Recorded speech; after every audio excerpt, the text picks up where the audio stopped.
भाई जो गुरु बचन पे डट गे, कट गे फंद 84 के।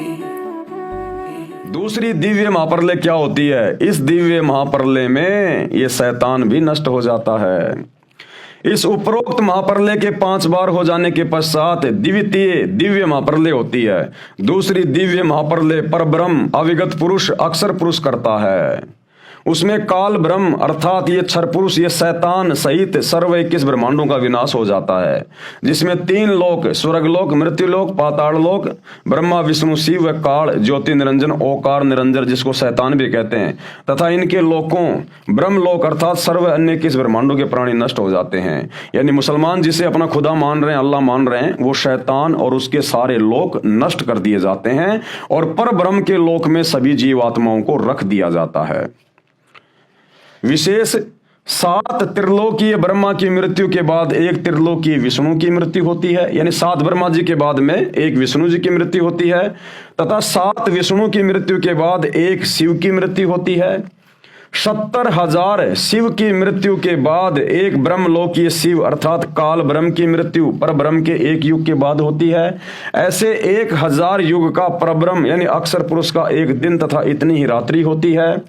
अक्षर पुरुष की रात्रि का समय शुरू होने पर प्रकृति दुर्गा सहित काल ज्योति निरंजन अर्थात परब्रह्म तथा इसके 21 ब्रह्मांडों के प्राणी नष्ट हो जाते हैं, तथा परब्रह्म यानी दूसरा अव्यक्त वो अक्षर पुरुष का 1000 युग का दिन समाप्त होता है।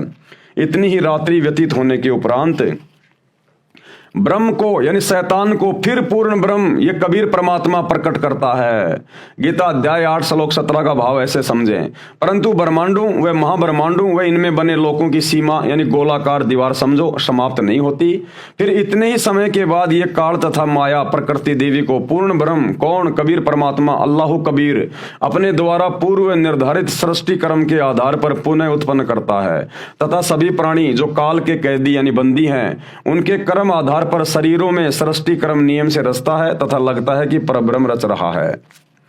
यहां पर गीता अध्याय 15 का श्लोक 17 याद रखना चाहिए, जिसमें कहा है कि उत्तम प्रभु तो कोई और ही है, उत्तम पुरुष तु अन्य परमात्मा इति उदाहरते, यानी उत्तम परमात्मा सर्वश्रेष्ठ परमात्मा तो कोई और ही है और वो है अल्लाह कबीर, जो वास्तव में अविनाशी परमेश्वर है, कभी नहीं मरता, वो अकाल है, जो तीनों लोकों में प्रवेश करके सबका धारण पोषण करता है।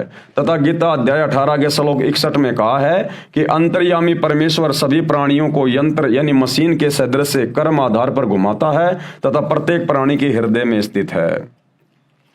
गीता के पाठकों को फिर भ्रम होगा कि गीता अध्याय 15 के श्लोक 15 में काल ब्रह्म यानी शैतान कहता है कि मैं सभी प्राणियों के हृदय में स्थित हूं तथा सर्व ज्ञान अपोहन व वेदों को प्रदान करने वाला हूं। हृदय कमल में काल भगवान महापार्वती दुर्गा सहित महाशिव रूप में रहता है तथा पूर्ण परमात्मा भी जीवात्मा के साथ अभेद रूप से रहता है, जैसे वायु रहती है गंध के साथ, दोनों का अभेद संबंध है परंतु कुछ गुणों का अंतर है। गीता अध्याय 2 के श्लोक 17 से 21 में भी विस्तृत विवरण है। इस प्रकार पूर्ण ब्रह्म भी प्रत्येक प्राणी के हृदय में जीवात्मा के साथ रहता है, जैसे सूर्य दूर स्थान पर होते हुए भी उसकी उष्णता व प्रकाश का प्रभाव प्रत्येक प्राणी से अभेद है तथा जीवात्मा का स्थान भी हृदय में ही है। एक विशेष बात और है, एक महाब्रह्मांड का विनाश परब्रह्म के 100 युग के उपरांत होता है। इतने ही वर्षों तक एक महाब्रह्मांड में प्रलय रहती है। काल अर्थात ब्रह्म ज्योति निरंजन को तो ऐसा जानो जैसे गर्मियों के मौसम में राजस्थान हरियाणा आदि क्षेत्रों में वायु का एक स्तंभ जैसा मिट्टी युक्त वायु आसमान में बहुत ऊंचे तक दिखाई देता है तथा चक्कर लगाता हुआ चलता है, जो अस्थायी होता है, परंतु गंध तो वायु के साथ अभेद रूप में है। इसी प्रकार जीवात्मा तथा परमात्मा का सूक्ष्म संबंध समझें। ऐसे ही सभी प्रलय तथा महाप्रलय के कर्म को पूर्ण परमात्मा सत्य पुरुष कबीर देव अल्लाह कबीर से ही होना निश्चित समझें। 1000 युग जो परब्रह्म की रात्रि है उसके समाप्त होने पर काल ये ज्योति निरंजन शैतान की सृष्टि फिर से सत्य पुरुष कबीर देव अल्लाह कबीर की शब्द शक्ति से बनाए समय के विधान अनुसार प्रारंभ होती है। अक्षर पुरुष यानी परब्रह्म पूर्ण ब्रह्म सत्य पुरुष के आदेश से काल यानी ज्योति निरंजन शैतान व माया यानी ये दुर्गा और इन सभी प्राणियों सहित काल के 21 ब्रह्मांड में भेज देता है तथा पूर्ण ब्रह्म के बनाए विधान अनुसार सर्व ब्रह्मांडों में अन्य रचना प्रभु कबीर जी की कृपा से हो जाती है। माया यानी प्रकृति तथा काल ज्योति निरंजन के सूक्ष्म शरीर पर नूरी शरीर भी पूर्ण परमात्मा ही रचता है तथा शेष उत्पत्ति ब्रह्म अपनी पत्नी दुर्गा प्रकृति के संयोग से करता है। शेष स्थान निरंजन 5 तत्व के आधार से रचता है। फिर काल ये ज्योति निरंजन यानी शैतान इसकी सृष्टि प्रारंभ होती है। इस प्रकार ये परब्रह्म दूसरा अव्यक्त कहलाता है।